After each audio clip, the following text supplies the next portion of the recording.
Lors d'une tournée effectuée dans la zone samedi 8 mars courant, la présence des éléments FRDC est remarquable partout avec un moral au zénith. Arrivés dans la bourgade des Sabé, les forces armées sous la conduite du colonel Ekofo Chico Daniel, commandant de l'opération Tolérance Zéro, protègent même les bétails abandonnés par la population. Cette partie de la province de l'Ituri dans les territoires d'Indjougou en chefferie de Bahema-Banyagui récemment été attaquée par la milice Zaïre. Rassurés de la mise en déroute de l'ennemi, ses compatriotes ont quitté la brousse à partir de la zone des Mita pour leur logis après avoir passé un moment de calvaire.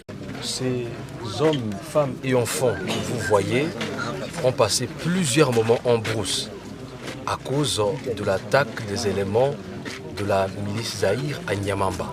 Ils témoignent qu'ils ont passé des moments très difficiles en brousse, mais avec la manière dont ils ont été accueillis ici, dans ces camps des FARDC, ils ne trouvent pas des choses qui les font désespérer. C'est dans la discipline et le respect des règles d'engagement et de comportement que l'armée est arrivée à ces résultats, rassure le colonel Ekofo Chico Daniel. Ce n'est pas les rebelles, ce n'est pas les assaillants, c'est nos populations propres. Il y a fouille là-bas parce qu'il y a Nyamamba, Café, vous connaissez les histoires qui étaient passées, donc 48 heures. Une action saluée par la société civile de Chomia qui appelle les miliciens à s'y rendre.